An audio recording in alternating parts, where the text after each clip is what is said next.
जय हिंद दोस्तों। आज हम लोग बौद्ध धर्म और जैन धर्म के बारे में पढ़ने वाले हैं। इसके पहले हम लोग सैंधव सभ्यता और वैदिक सभ्यता के बारे में पढ़ चुके हैं।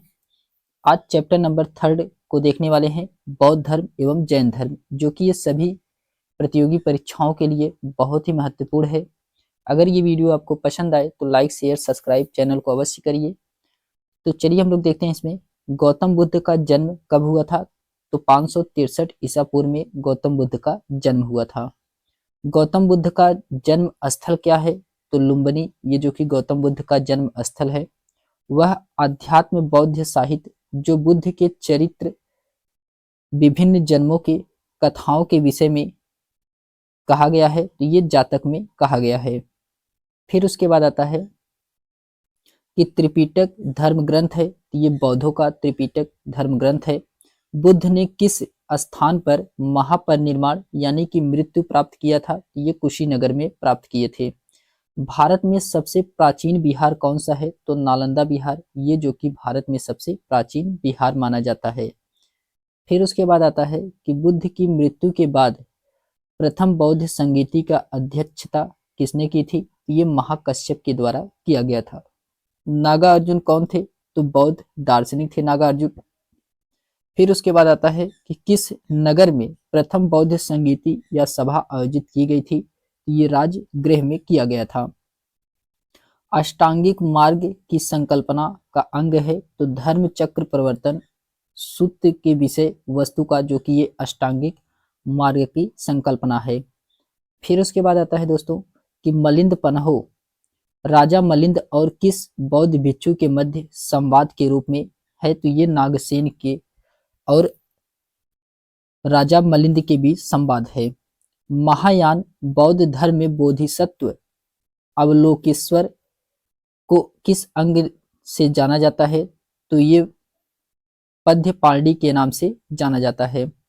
बौद्ध धर्म तथा जैन धर्म दोनों ही विश्वास करते थे कि ये कर्म तथा पुनर्जन्म के सिद्धांत पे, कर्म और पुनर्जन्म के सिद्धांत पे बौद्ध धर्म और जैन धर्म दोनों विश्वास करते थे। फिर कनिष्क के शासन काल में चतुर्थ बौद्ध संगीति यानी कि सभा किस नगर में आयोजित की गई थी? तो ये कुंडलवन कश्मीर में किया गया था। तृतीय बौद्ध संगीति कहाँ आयोजित हुई थी? तो ये पाटलिपुत्र में तृतीय बौद्ध संगीति का आयोजन किया गया था। फिर उसके बाद इसमें दिया गया है कि बुद्ध के जीवन से जुड़े प्रतीक। तो बुद्ध के जीवन से जुड़े कुछ महत्वपूर्ण प्रतीक हैं, उसके बारे में हम लोग जानते हैं। हाथी दिया गया है, हाथी ये जो कि बुद्ध के गर्भ में आने का प्रतीक है। कमल ये जन्म का प्रतीक है। सांड ये यौन का प्रतीक है। घोड़ा ये गृह त्याग का प्रतीक है। पीपल ज्ञान का प्रतीक है। शेर समृद्धि का प्रतीक है। फिर उसके बाद पदचिन्ह निर्माण का प्रतीक है और स्तूप इनके मृत्यु का प्रतीक है। फिर उसके बाद आता है कि गौतम बुद्ध का गुरु कौन थे? तो अलार कलाम जो कि ये गौतम बुद्ध के गुरु थे। फिर उसके बाद आता है दोस्तों कि बुद्ध में वैराग भावना की 4 दृश्यों के कारण बलवित हुई थी। ये बूढ़ा, रोगी, लाश और सन्यासी के कारण। बुद्ध ने सर्वाधिक उपदेश कहाँ दिए थे? तो श्रावस्ती में बुद्ध के द्वारा सर्वाधिक उपदेश दिया गया था। बौद्ध शिक्षा का केंद्र था, तो विक्रमशिला जो कि ये बौद्ध शिक्षा का केंद्र है। भारत में सबसे बड़ा बौद्ध स्तूप कहाँ स्थित है? ये सांची में स्थित है। फिर उसके बाद आता है कि किस शासक ने बौद्धों के लिए विख्यात विक्रमशिला विश्वविद्यालय की स्थापना की थी? तो ये धर्मपाल के द्वारा किया गया था। किसके द्वारा तृतीय बौद्ध संगीति को संरक्षण प्रदान किया गया था? तो ये अशोक के द्वारा किया गया था। बौद्ध ग्रंथ पिटकों की रचना किस भाषा में की गई थी? तो ये पाली भाषा में किया गया था। कश्मीर में कनिष्क के शासनकाल में जो बौद्ध संगीति आयोजित हुई थी उसकी अध्यक्षता किसने की थी? तो ये वासु मित्र के द्वारा किया गया था। फिर उसके बाद आता है मठ, मंदिर और स्तूप किस धर्म से संबंधित है? तो ये बौद्ध धर्म से संबंधित है। बौद्ध धर्म में एवं जैन धर्म दोनों के उपदेशों के किसके शासनकाल में दिए गए थे? तो ये बिंबिसार के शासनकाल में दिया गया था। गौतम बुद्ध ने अपना प्रथम उपदेश कहाँ दिया था? तो सारनाथ में दिए थे। बौद्ध धर्म ग्रहण करने वाली पहली महिला कौन थी? तो ये महाप्रजापति गौतमी थी। बोधगया कहाँ स्थित है? तो ये बोधगया बिहार में स्थित है। फिर उसके बाद आता है कि जातक किस का ग्रंथ है? तो ये बौद्धों का ग्रंथ है। जातक किसका ग्रंथ है? तो ये बौद्धों का ग्रंथ है। सिद्धार्थ यानी कि बुद्ध को ज्ञान की प्राप्ति कहाँ हुई थी? तो ये बोधगया में हुआ था। सारनाथ में बुद्ध का प्रथम प्रवचन कहलाता है तो धर्म चक्र प्रवर्तन कहलाता है।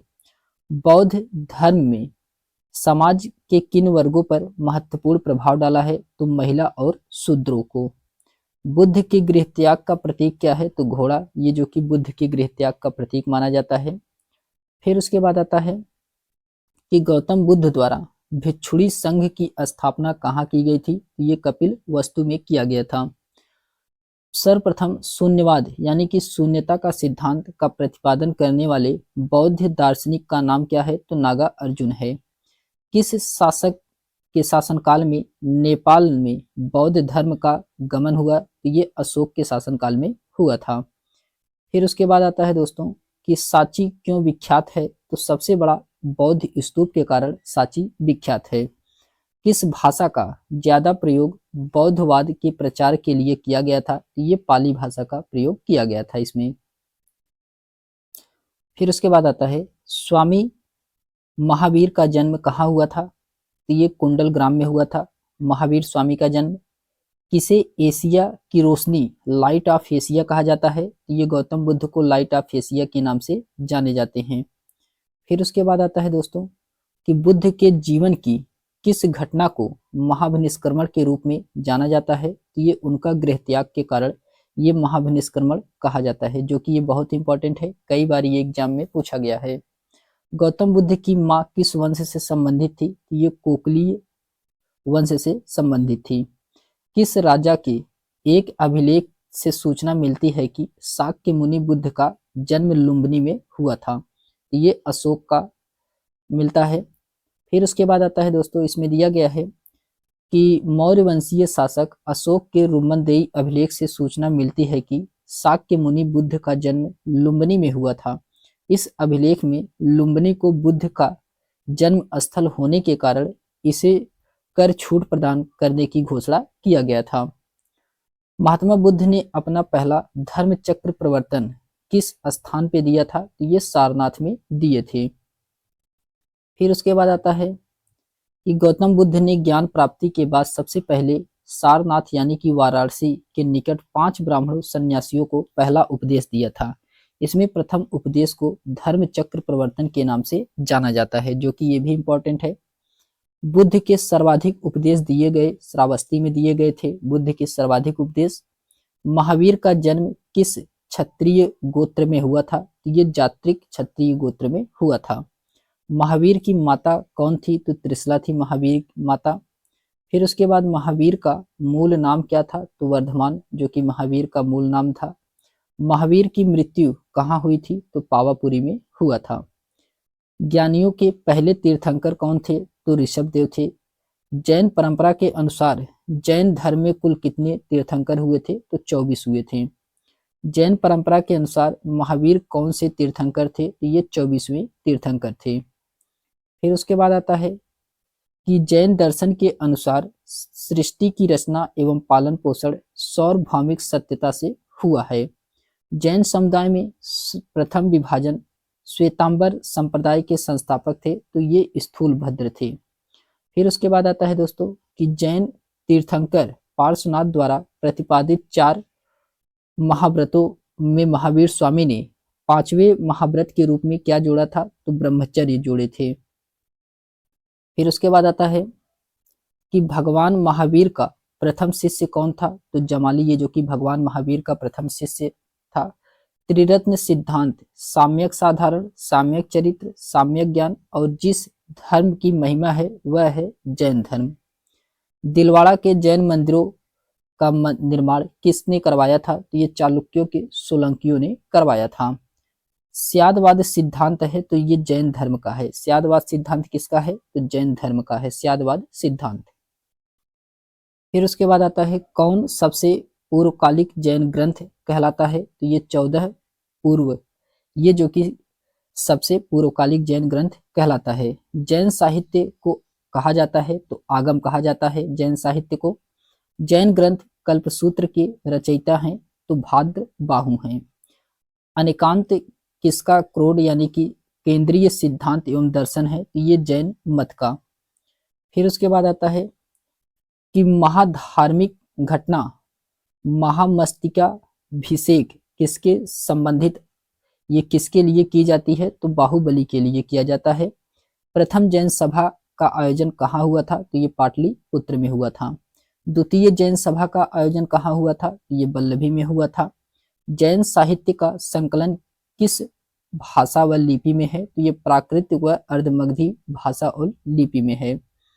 फिर उसके बाद आता है दोस्तों कि कौन बुद्ध के जीवन काल में ही संघ प्रमुख होना चाहता था? तो ये देवदत्त था।